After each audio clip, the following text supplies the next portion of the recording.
So, the Tomb Raider franchise found itself at the center of some controversy over the weekend. I kind of went back and forth on whether or not to talk about this, but it's interesting enough. There's not really a whole bunch of stuff happening today, so I thought it was a good enough story that I want to kind of present you guys the information, get your guys' thoughts on it, give you guys my opinion, and see where we all fall in line with this, because I feel like the situation itself is a little bit more layered than maybe some people are leading on to think it is. And I just want to kind of propose some questions with this to kind of make some sense about this, because really, this situation makes no sense. So if this is your first time on the channel, make sure you hit that subscribe button. But what is happening with Tomb Raider? What's happening with Lara Croft? Well, you have to look at the situation itself with the Tomb Raider Trilogy Collection, or Tomb Raider 1 through 3 Remastered Collection, whatever they're calling it. You know what I'm talking about. And this was something that I was very excited to get my hands on because, I was around for the original Tomb Raider days. I had Tomb Raider 1 on my Sega Saturn. Of course, I had the Saturn version. I didn't have a PlayStation 1 at that time. And I thought that game was super cool. You're shooting bears and finding treasure and shooting dinosaurs and stuff. Like, that is cool stuff no matter what age you are. That's always going to be an attractive centerpiece of a video game. And then, of course, you had the Lara Croft character herself, who, yeah, she was hot for the time. Like, that was kind of one of the things that, 90s culture, sex sells, even though, sex still sells in the 2020s. People just like to say it doesn't. But it's clear it does, but whatever. That's a discussion for another day. But like, Lara Croft was a cool character and she was hot.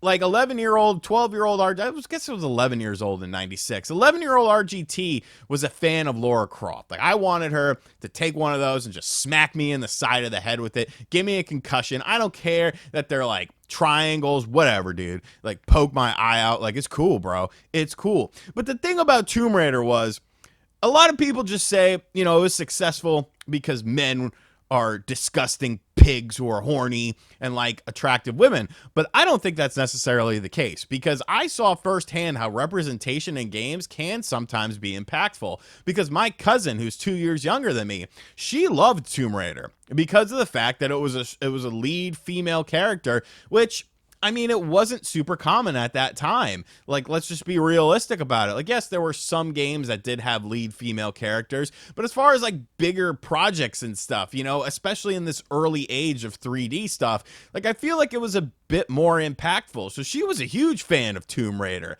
And then she ended up becoming a lesbian. So I wonder if like Lara Croft like played a role in that. I'll have to ask her the next time I talk to her. But yes, Tomb Raider, great games.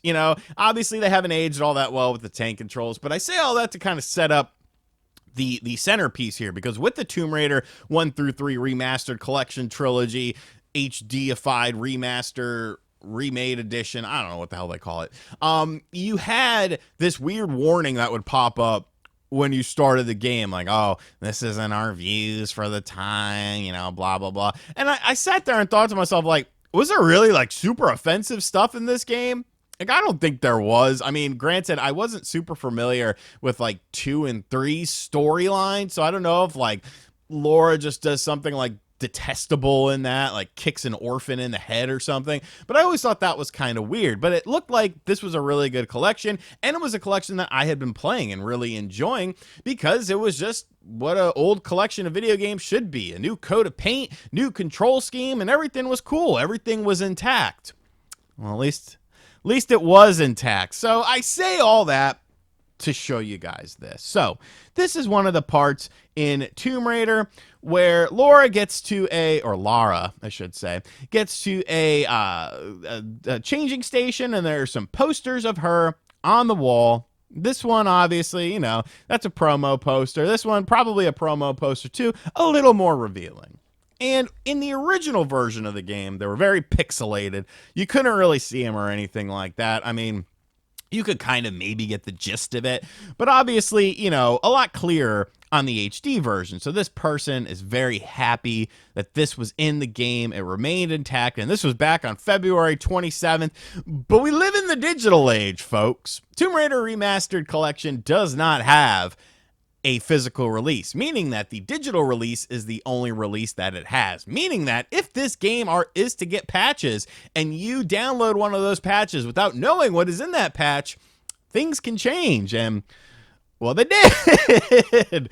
They took out these pictures. They took out these pictures via an update on a game that you've already bought this game.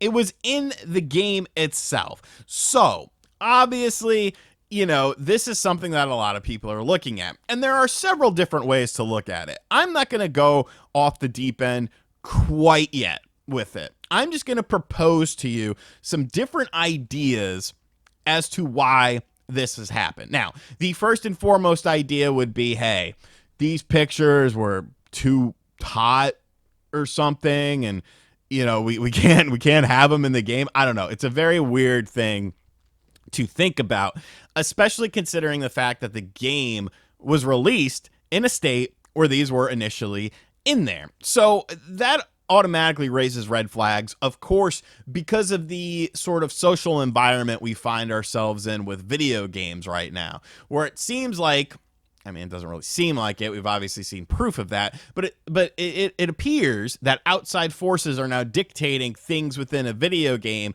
and, deciding it on a whim of personal beliefs, even if it goes against, what the game originally offered you. Now, obviously, removing these posters isn't a big deal as far as ruining the game. It's just, it's not inherently doing anything to the core design of the game itself, but it's more so a problem in the fact that you've already bought this game.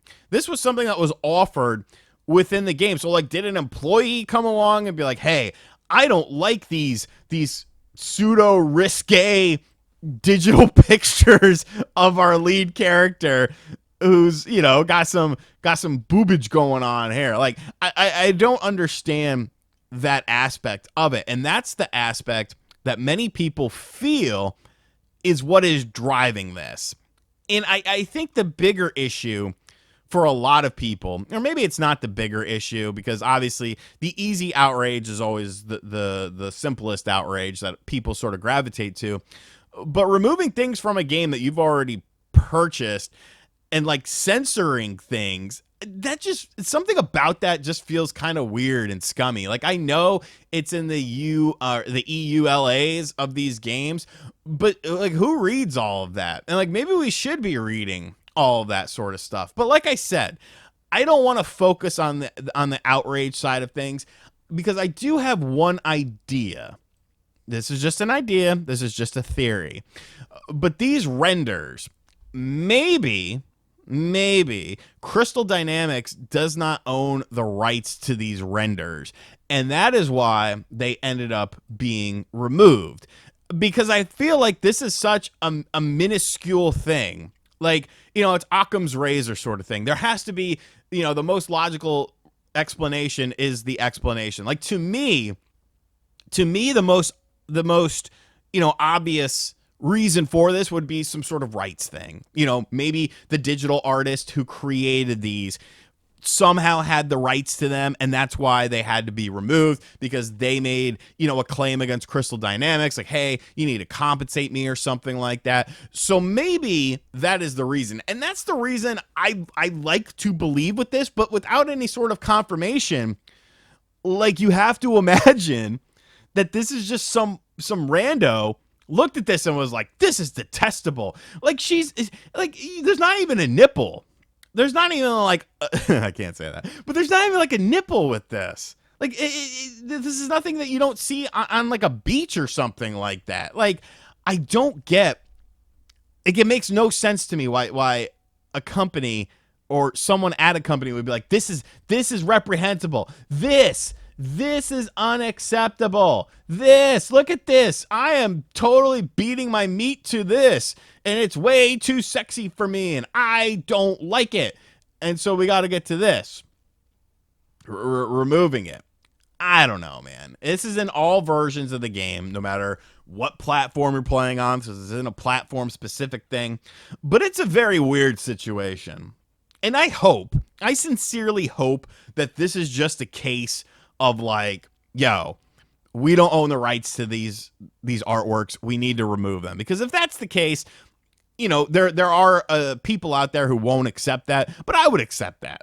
You know, if that's literally the case, then fine. That makes the most sense. But if this is just a situation where it's like, this feels inappropriate to have posters of an attractive woman on the wall, like, why? What is wrong with you people? So I want to hear your thoughts. Is this a situation where it's probably a rights issue as far as the images are concerned? For whatever reason, Crystal Dynamics does not have the rights to use those images. Maybe the artists themselves, you know, came out and said something, because that's the most logical thing. And then you have the other side of the coin, which is just, no attractive women in video games. This is bad. This is bad business. We got to remove these posters. Like, Jesus Christ. Let me know what you think of it in the comments section down below. And as always, guys, thank you for checking out this video. If you are new to the channel, hit that subscribe button. Like, comment, and share. Hit the bell as well. And as always, I'll catch you guys on the next video. Later.